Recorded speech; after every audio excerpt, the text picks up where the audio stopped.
आज के इस वीडियो में आप सभी को भाई ये सभी क्वेश्चन बताने वाले हैं जो कि एग्जाम के लिए काफ़ी इंपॉर्टेंट है। ये सभी क्वेश्चन आज के इस वीडियो में बताएंगे जो जितनी सवालें दिखाई दे रही हैं। और आपको बता दें भाई सभी क्वेश्चन के लिए आपको लाइन बाय लाइन अगर देखना है तो आपके लिए एक प्लेलिस्ट बनाया है जिसका लिंक आपको डिस्क्रिप्शन में दिए हैं। बाकी आज के इस वीडियो में ये सभी यानी कि 6 सवाल देखने वाले हैं जो कि भाई एग्जाम के लिए काफ़ी इंपॉर्टेंट है।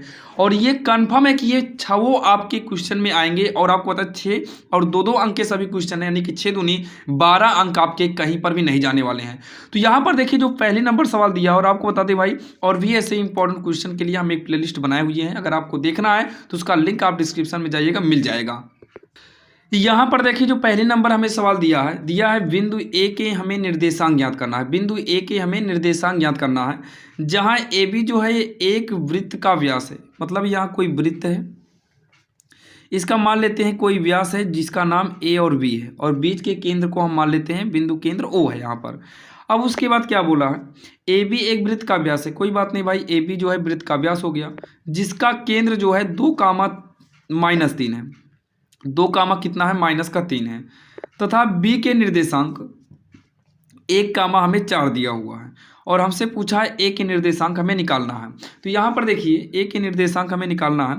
तो यहाँ पर हम मान लेते हैं माना ए के निर्देशांक, मान लेते हैं माना ए के निर्देशांक यक्स कामा वाई है। कितना है, यक्स कामा वाई है। इसको हम मान लेते हैं यक्स कामा वाई है।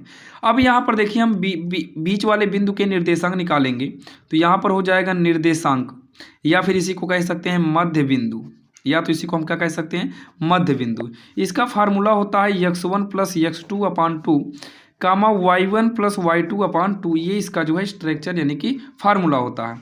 अब यहाँ पर देखिए मध्य बिंदु में क्या है, 2, -3 है बराबर जो x1 y1 लिया जाएगा यहाँ से x1 y1 और ये x2 y2 हमारा लिया जाएगा। तो अगर यहाँ से आप देखें तो x1 की बात करें तो भाई x है और x2 की बात करें तो 1 है बटे में 2 कामा, y1 की बात करें तो y है और y2 की बात करें तो कितना है, 4 है पूरे के बटे में 2 है। अब यहाँ से कंपेयर करके यानी कि तुलना करके हम निकालेंगे x और y का मान। तो यहाँ पर लिखेंगे तुलना करने पर, जब तुलना करेंगे तो यहाँ पहला 2 है और यहाँ पर x + 1 के बटे में 2 है।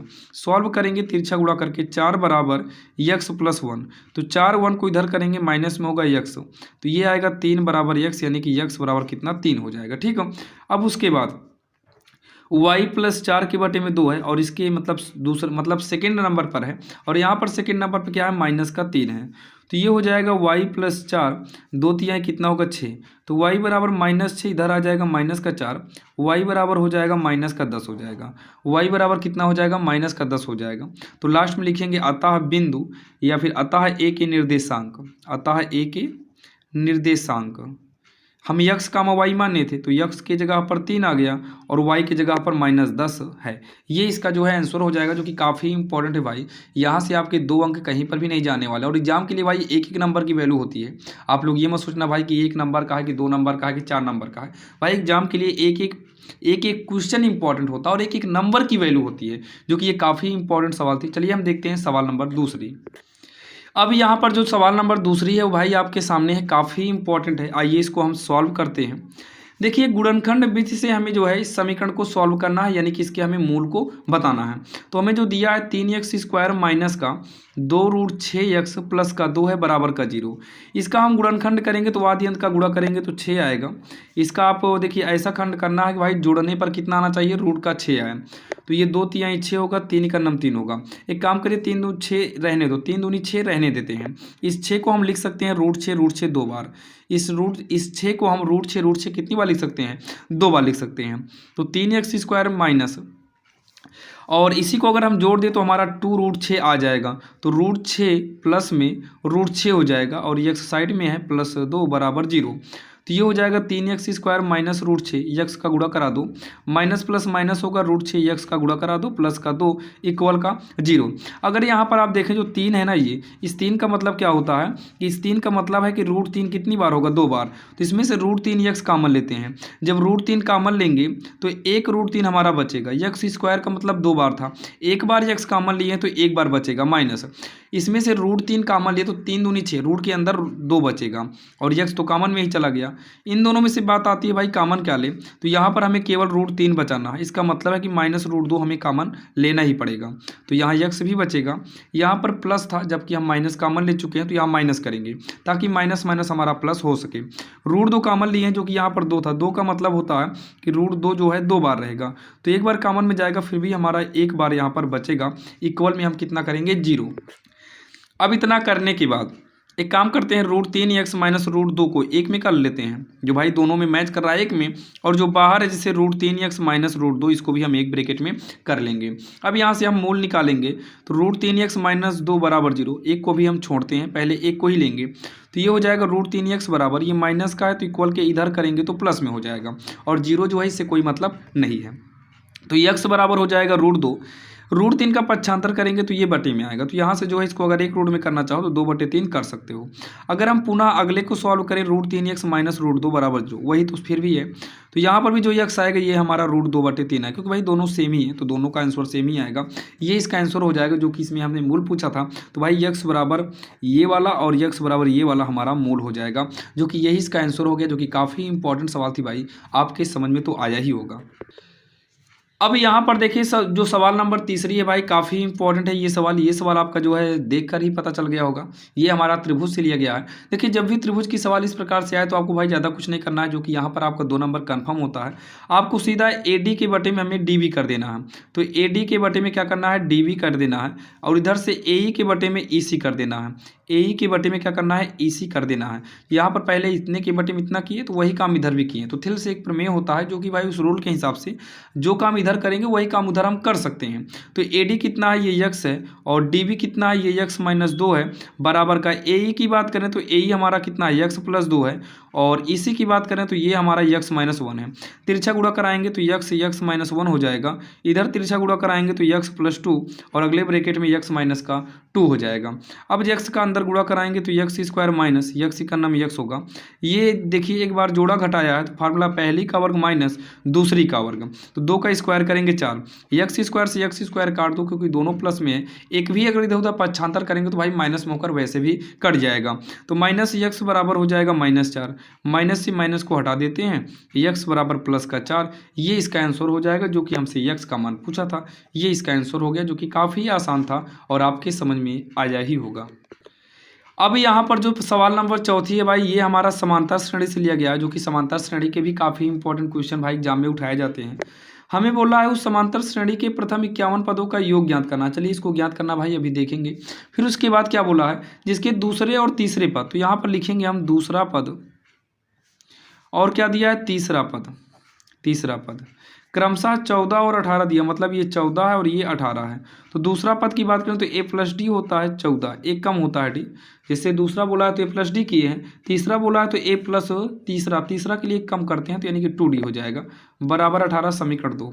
अब हम क्या काम करेंगे पता है, समीकरण 3 में से समीकरण 2 में से समीकरण 1 को घटाएंगे, तो समीकरण 2 में से समीकरण 1 को घटाने पर क्या करेंगे, हम घटाएंगे, यानी कि घटाने पर जब हम समीकरण 2 में से समीकरण 1 को घटाएंगे तो पहले हमें समीकरण 2 को लिखना पड़ेगा, फिर हम समीकरण 1 को नीचे ले रखते हैं, a प्लस डी बराबर 14।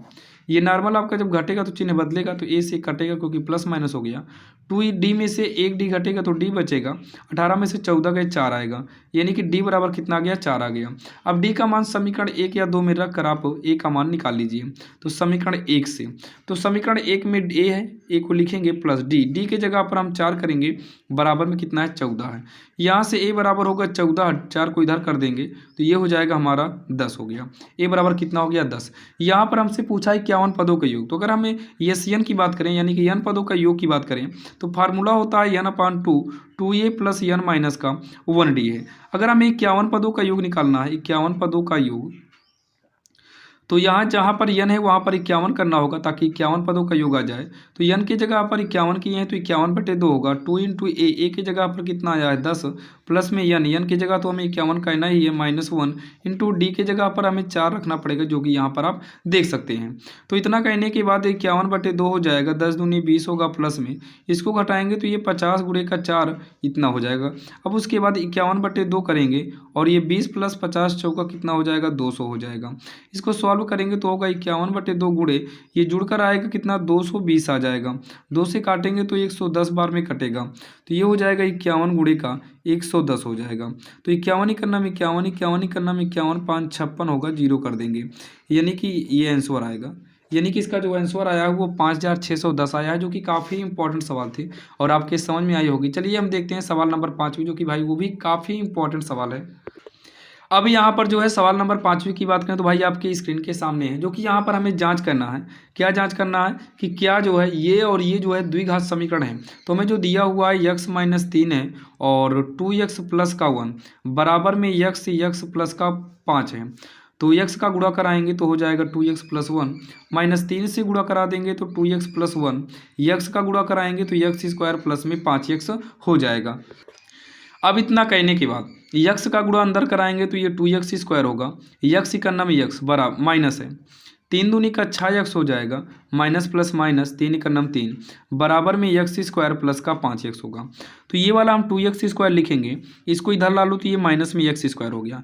इन दोनों को सॉल्व करेंगे तो ये माइनस का 5x होगा, इस 5x को इधर लाएंगे तो माइनस में 5x होगा, माइनस में 3 है, इधर का उधर चला गया, कुछ नहीं बचेगा 0। तो ये x² होगा माइनस में 10x माइनस 3 = 0। अगर आप यहाँ पर देखिए तो भाई पावर 2 है, इसका मतलब हाँ द्विघात समीकरण है। तो यहाँ पर लिखेंगे हाँ द्विघात समीकरण है। क्या लिखेंगे? हाँ द्विघात समीकरण है। यही इसका जो है आंसर हो जाएगा, जो कि काफ़ी आसान है और आपके समझ में आया होगा। अब यहाँ पर देखिए जो सवाल नंबर 6 है भाई, वो आपके स्क्रीन के सामने है। यक्स और वाई में जो है एक संबंध ज्ञात करना है, जो कि यहाँ पर दिया है। यदि बिंदु जो है यक्स वाई इतने और इतने का संरेखीय है। देखिए जो ये बिंदु दिया है 1,2 है, अगला जो दिया है 7,0 है, इसका ये संरेखीय मतलब ये कहीं ना कहीं बीच में ये पॉइंट यूज किया जाएगा। तो ये वाला पॉइंट ए मानते हैं, इसको बी मानते हैं। अब यहाँ पर जो ए पी की दूरी होगी, जो हम ए पी की दूरी होगी वही हमारा बी पी की दूरी होगा। अगर ऐसा होता है तो ये हमारा संरेख होगा, तो इसलिए यहाँ पर हम बराबर करेंगे। तो देखिए एपी के लिए जो है यहाँ पर दूरी निकालेंगे, तो ध्यान दीजिएगा भाई डायरेक्टली इसका जो है ट्रिक जो होता है, मतलब शॉर्टकट वाला और आसान जो होता है ना, वो जैसे एपी की दूरी निकालना है ए से पी तक, तो आपको यहाँ पीछे एपी का पीछे वाला पॉइंट पकड़ना है पी वाला। तो यहाँ का पहला यक्स, यहाँ का पहला घटा दो, स्क्वायर कर दो, यहाँ का दूसरा वाला माइनस, यहाँ का दूसरा लेकर होल स्क्वायर कर दो। अगले रूट में क्या है बीपी है, मतलब बी और पी पकड़ेंगे पी को ही, क्योंकि पीछे पी है। तो यक्स वाले में से 7 घटेगा तो यक्स माइनस 7 का होल स्क्वायर हो जाएगा। और उसके बाद जो है यहाँ पर दूसरे नंबर पे क्या है वाई माइनस का 0 होल स्क्वायर हो जाएगा। ये रूट से रूट काट दीजिए या फिर दोनों पक्षों का वर्ग करके हम रूट को हटा सकते हैं। तो ये हमारा यक्स माइनस 1 का स्क्वायर और y माइनस 2 का होल स्क्वायर हो जाएगा। x माइनस 7 का होल स्क्वायर होगा, y में 0 घटाएंगे तो y आएगा, होल स्क्वायर होगा। इसको फार्मूले पर जब हम सॉल्व करेंगे तो ये पहली का वर्ग धन दूसरी का वर्ग माइनस 2 गुणे पहली दूसरी करेंगे तो 2x होगा। ये हो जाएगा हमारा पहली का वर्ग धन दूसरी का वर्ग, ऋण में 2 दूनी 4y हो जाएगा, 2 गुणे पहली गुणे दूसरी। वैसे ही x² प्लस में 49 माइनस का क्या होगा 14x, प्लस में y का करेंगे तो y²। x² से x² कटा है, जब इक्वल लगा हो और इक्वल के दोनों साइड में अगर सेम अंक वाले और सेम जैसा हो तो वो कट जाता है, y² से y² भी कट जाएगा। अब यहाँ पर देखिए 1 माइनस का 2x प्लस का 4 माइनस 4y बचा है। 49 को भी इधर ला लो तो माइनस का 49 होगा, इसको भी इधर ला लो प्लस का 14x होगा, इक्वल में 0। तो ये पहले x वाला देखिए, x वाला तो 14x में से अगर हम 2x घटाएं तो ये 12x हो जाएगा। y वाला तो एक ही है क्या भाई, y वाला हाँ एक ही है, माइनस का 4y। अब गिनती में देखिए ये भी प्लस में है, ये भी प्लस में ही माना जाएगा, तो 4 एक कितना हो गया 5, 5 प्लस में है और माइनस 49, इसका मतलब ये माइनस का 44 आएगा, माइनस का 44 बराबर का 0। अब यहाँ से क्या काम करेंगे, हम 4 को कॉमन ले रहे हैं, तो चर यहीं 12 होगा, 4 एकन्नम 4 यानी कि 4 कॉमन हो गया, माइनस का यहाँ पर 4 एकन्नम 11 होगा, इक्वल 0। तो ये हो जाएगा हमारा 3x माइनस वाई माइनस 11, 4 का पक्षांतर करेंगे तो 0 की बटे में आएगा, सब 0 हो जाएगा, यानी कि 3x माइनस वाई माइनस 11 बराबर 0। ये इसका समीकरण हो जाएगा, यानी कि x और y में संबंध हो जाएगा, जो कि हमसे x और y में संबंध ही पूछा था भाई। आज की इस वीडियो में आपको हम टोटल जो है 6 सवाल बताएं भाई, जो कि काफ़ी इंपॉर्टेंट सवाल थे और सभी सवाल भाई थंबनेल पर लिखा था 2-2 अंक वाली थी, और कुछ सवालें होती हैं भाई जो 2 अंक वाली होती हैं वो 4 अंक में भी पूछा जा सकता है। आप लोग इस कन्फ्यूजन मत रहना भाई कि ये 2 ही अंक की आएगी, हो सकता है भाई विकल्प में भी आ जाए, जैसे आपको भी कहीं एक मिला था ना, छोटी सवाल एकदम मिली थी जो त्रिभुज की थी, तो भाई ये वाली सवाल आपको विकल्प में भी दे सकता है। तो आप लोग भाई ये सब ध्यान मत दीजिएगा, बाकी ये सभी क्वेश्चन इंपॉर्टेंट थे भाई, एग्जाम में आ सकते हैं और आते भी ऐसे क्वेश्चन हैं भाई। देखिए अगर हम 10 सवाल को पढ़ाते हैं तो ये तो नहीं कहेंगे 10 में 10 पूछी जाएगी, लेकिन हाँ अगर हम 10 सवाल पढ़ाते हैं कंफर्म करें भाई उसमें से आपको 2-3 सवाल तो आएगी ही आएगी। यानी कि एग्जाम में जो क्वेश्चन आएगा, देखिए भाई हमारा पढ़ाया हुआ सब एग्जाम में भले ना आए, लेकिन एग्जाम में जितनी भी सवालें आएंगी ना वो हमारा पढ़ाया हुआ सवाल में से ही आएगी। इसलिए भाई आपको अगर लाइन से जो है सभी वीडियो को देखना है तो आपको डिस्क्रिप्शन में प्लेलिस्ट का लिंक दिए हैं, वहाँ पर जा सकते हैं। और डॉक्टर मनोहर या एनसीईआरटी बुक से अगर आपको कंप्लीट जो है भाई सोल्यूशन चाहिए तो वो भी आपका जो है प्लेलिस्ट रेडी हो चुका है। आप जाइए भाई चैनल के प्लेलिस्ट में, वहाँ से मिल जाएगा। और बाकी आपको ऐसे ही वीडियो मिलते रहेंगे। चैनल पर नए हो तो सब्सक्राइब जरूर करिएगा।